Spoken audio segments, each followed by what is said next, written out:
সোনালি। আশা করি তোমরা সবাই ভালো আছো, সুস্থ আছো, ব্যস্ত আছো এবং মস্ত আছো, এবং তার সাথে যেটা সব থেকে বেশি দরকার সেটা কি, পজিটিভিটির মধ্যে চুবে আছো। আজকে কথা বলবো লেখার পাওয়ারকে নিয়ে। আমাদের অনেক সময় মনে হয় যে লিখলেই কি সব হয়ে যায়, আচ্ছা আমি যদি লিখি তাহলে কি সেটাই সত্যি হবে। এই পাওয়ার অফ রাইটিংয়ের কি সত্যি পাওয়ার আছে, সেটা নিয়ে আজকে একটা ছোট্ট ভিডিও তোমাদের সাথে শেয়ার করছি। মনে হতেই পারে যে লিখলেই যদি হয়ে যায়, যদি সত্যি যা লিখবো সেটাই হয়ে যায়, তাহলে মানুষ কাজ করবে কেন? তাহলে তো কপিতে লিখলেই রিচ হওয়া যায়, কপিতে রোজ লিখবো আই এম রিচ, এটা লিখলেই তো রিচ হওয়া যায়। এরকম কোশ্চেন যদি আপনার মনে আসছে এবং এরকম কোশ্চেন যদি আপনি ভাবছেন, তাহলে বুঝবেন আপনার মাইন্ড কিন্তু লজিক্যাল মাইন্ড।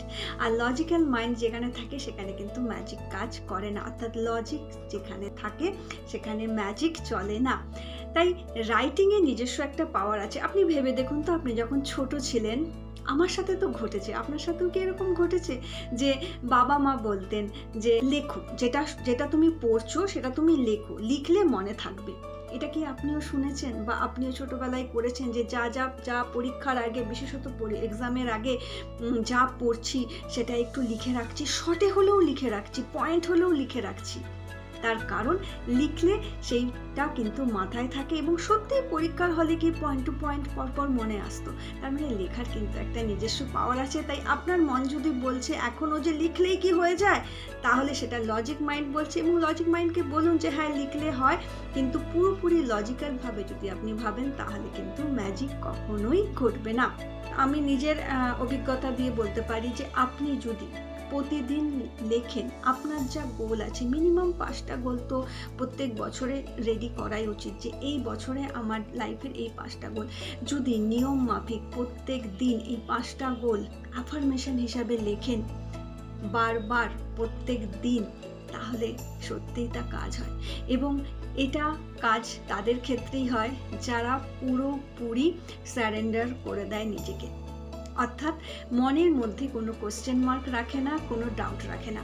আপনার মাইন্ড ক্রিয়েটিভ হোক, ক্রিয়েটিভ মাইন্ড না হলে তো কোনো কিছু তৈরি করতে পারবেন না, কোনো কিছু সৃষ্টি করতে পারবেন না। কিন্তু ক্রিয়েটিভ মাইন্ডের সাথে এটাও মাথায় রাখবেন যে কোশ্চেন মার্ক বা ডাউট রাখা চলবে না।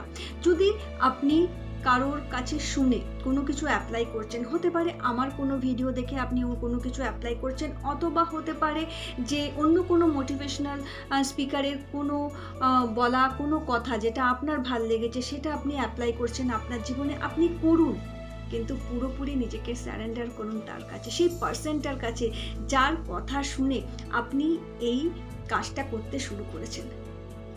যখনই এই কাজটা করবেন, আপনি যেন সবসময় মাথায় রাখবেন যে আমি যেন পুরো বিলিভ দিয়ে করি, মনের ভেতর বিশ্বাস থাকে যে আমি যেটা করছি, মানুষটা যখন বলেছে, আমি যখন তাকে বিশ্বাস করেছি, তাহলে এই কাজটা আমার হবে।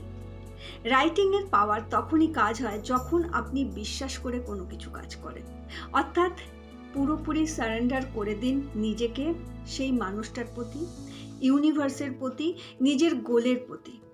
রাইটিং তখনই কাজে লাগবে যখন আপনি পুরোপুরি সারেন্ডার করতে শিখবেন। কোশ্চেন মার্ক নিয়ে, ডাউট নিয়ে কোনো কাজই হয় না, সেটা শুধু লেখার ক্ষেত্রে নয়, সেটা জীবনের যে কোনো জায়গাতেই সেটা কিন্তু কোনো কাজে আসে না। তাই রাইটিং অবশ্যই কাজে দেয় বন্ধু। তা সেটা আপনি 369 অ্যাপ্লাই করুন, তা সেটা আপনি 555 অ্যাপ্লাই করুন, আপনি 777 অ্যাপ্লাই করুন, আপনি 222 অ্যাপ্লাই করুন, আপনি যাই অ্যাপ্লাই করুন না কেন, আপনি কোনো টাইমিং মেনে অ্যাপ্লাই করুন, সব কিছুরই নিজস্ব একটা এফেক্ট আছে, যদি সেটা আপনি বিশ্বাস করতে পারেন। এবং বিশ্বাস করে সবার আগে তো নিজের ওপর বিশ্বাস করুন, নিজের গোলের ওপরে বিশ্বাস করুন, এবং আপনি যে লিখছেন সেই লেখার ওপর বিশ্বাস করুন। তাই রাইটিংয়ের পাওয়ার আছে। এটাই ছিল আজকের ভিডিও ফ্রেন্ডস। অবশ্যই রাইটিং করুন, অবশ্যই লিখুন, 369 হিসাবে লিখুন, 555 হিসাবে লিখুন, যেটা আপনার মনে আসছে, যেটা আপনার মনে বিশ্বাস নিয়ে আসছে সেইটাকেই অ্যাপ্লাই করুন। প্রত্যেকটা নিজের একটা পাওয়ার আছে। রাইটিং অবশ্যই দরকার। যদি আপনার জীবনে কোনো গোল থাকে, সেই গোলটাকে যদি আপনি অ্যাচিভ করতে চান, তাহলে সব কিছুর সাথে লেখাটাও কিন্তু প্রয়োজন। তাই প্রতিদিন লিখুন, নিয়ম মাফিক লিখুন, অবশ্যই তার রেজাল্ট পাবেন। খুব ভালো থাকবেন, সবাইকে ভালো রাখবেন। God bless you.